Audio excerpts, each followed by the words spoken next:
Well, happy Thanksgiving, Jody. Happy Thanksgiving. We are glad to be with all of you here today on Thanksgiving. And if you're listening to this on a day other than Thanksgiving through the weekend, we're really just talking about how to care for yourself, things we'd like you to know and think about and care about during this Thanksgiving and all the holiday time that's coming up here. This can be a very stressful time. It can be a very triggering time. It can be a very sad and happy time.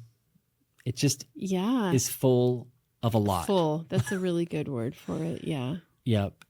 And so today's episode is going to be a little different. We're going to depart from the regular format and just have a conversation about things that we maybe want for you, hope for you as you're starting to come into the holidays this year. Yeah. Yeah. So just pretend that you're just sitting with us at our kitchen table. We're just visiting.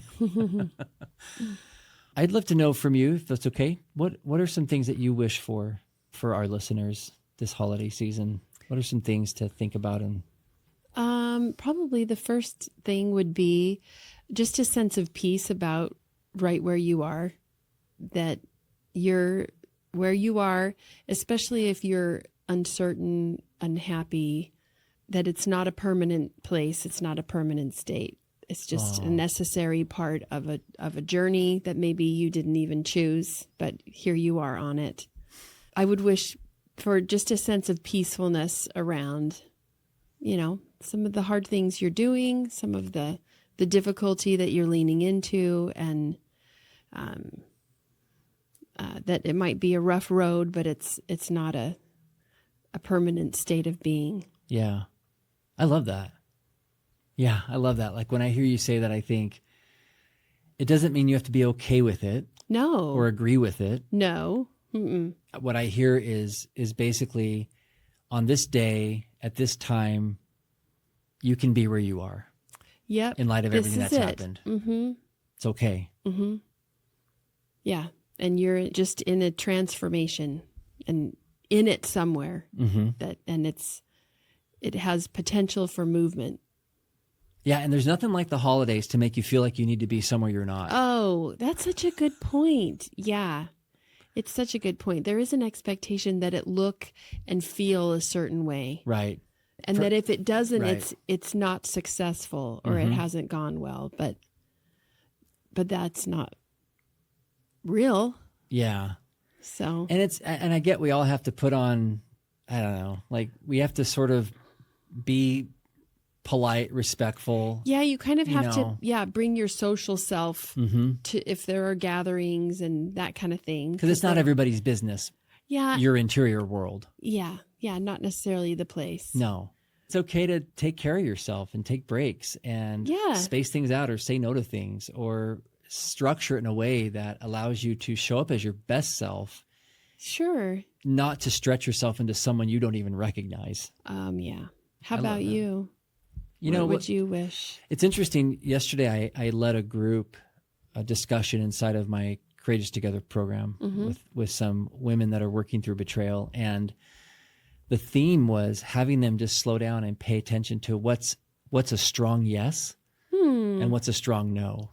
Yeah. And it was really cool to sit with them and have them work through, and I'm not going to share any details of it, but the exercise was powerful in the sense of really being still and just noticing inside of yourself, what can I do and what don't I want to do? And I told them, I said, this is going to be your job for the next 6 weeks. Yeah. Because there will be a lot of things that people are just going to expect you to do. And there's probably going to be fewer people that are going to expect you to not do certain things. It's going to be.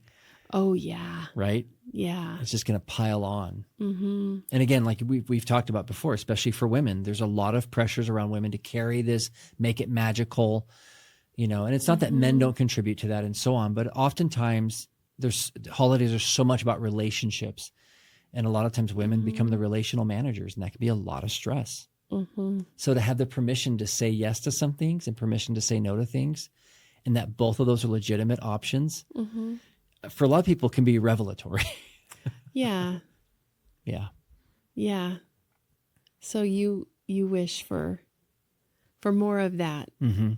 permission to say, this to is where embrace I'm the out. yeses. Yeah. Yeah. Mm-hmm. Okay. Yeah. To embrace the yeses and really lean into those and say, this is something I really do care about. I'm going to prioritize this. Mm-hmm. And then to also be willing to just give that same level of energy to the no's and say, not this year, not right now.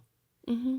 Yeah. You know, And it's okay. you're not single-handedly. Nobody's going to die. No. And you're not single-handedly going to ruin your children's childhood by not doing one certain thing. Missing one little something that may have become a tradition. Yeah. No, thank you, Hallmark movies and Christmas movies. What do you mean by that? I feel like there's just a lot of pressure about how this is supposed to look. Oh, yeah. And all the meaning and all the magic and all the things. And I'm just like, you have the rest of the year. You have your whole life to make connections and make memories and be together. Like this isn't just, it doesn't all have to be concentrated into a few gatherings or a few events or a few days. Yeah. It's a lot of pressure. Yeah, that's a lot. Yeah. Yeah. And alleviating that pressure will free people up to feel genuinely thankful. Mm-hmm. Yeah. I love that. So that's it kind of opens some doors there. Mm-hmm. I'm a big fan of saying yes to things. I think we need to say yes to things. Mm-hmm. I think we need to stretch and give and sacrifice and show up. I'm a huge fan of no as well. Well, yeah, because you can't say a strong yes unless you know you could say no. Mm-hmm. Yeah. So to me, those have to be both valid options. Yeah. And without guilt. Yeah. Without pressure. And I would just say for the couples that are listening, this is going to require, I think, a high degree of partnership, maturity, talking. Yeah. What are you thinking of when I say that? Oh, I just love how you said that. It will require a high degree of partnership, that this is really a great opportunity to coordinate together and put the two of you and your needs first, your relational needs. Like that's so important for your family and your extended family. Yeah. So prioritize that, decide together. Yeah. And then back each other up on it. Right. Yeah. And I think one thing that, you know, we've started doing more of and we're still working on is having the outcome of how do you guys want to feel during this time? How do you want to feel after Thanksgiving or during Thanksgiving? How do you want to feel during the holidays or after, you know, on Christmas Day or whatever? How do you want to feel? Meaning like design everything so that you're going to get that outcome. If you like to be busy and have a lot of movement and a lot of things and a lot of people over, great, do that. Mm-hmm. And if that's not how you want to feel, do something different. Do it different. Yeah. Mm-hmm. Yeah. Fewer activities. Right. And both of you having that conversation and coming together and saying, do these align? Is this what we want? Mm-hmm. Yeah.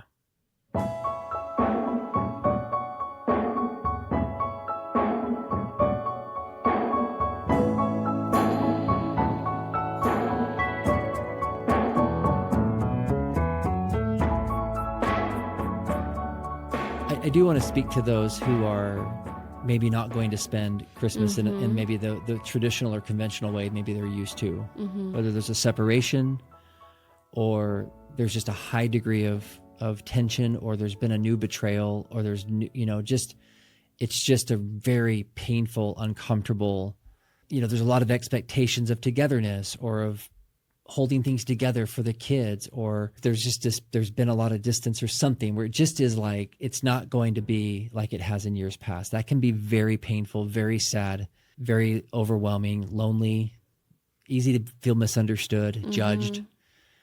And I guess I just want to speak to those listening that might be in that situation and mostly just say that all those feelings that you're experiencing are totally legit and you're not crazy or broken or weird for feeling those things, all the conflicting emotions, and to make sure that you have built around you a support system of people who aren't going to talk you out of how you feel with that, to allow you to just have the complexity, to feel, to feel the joy, to feel the excitement, and to also feel miserable and scared and lonely and frustrated.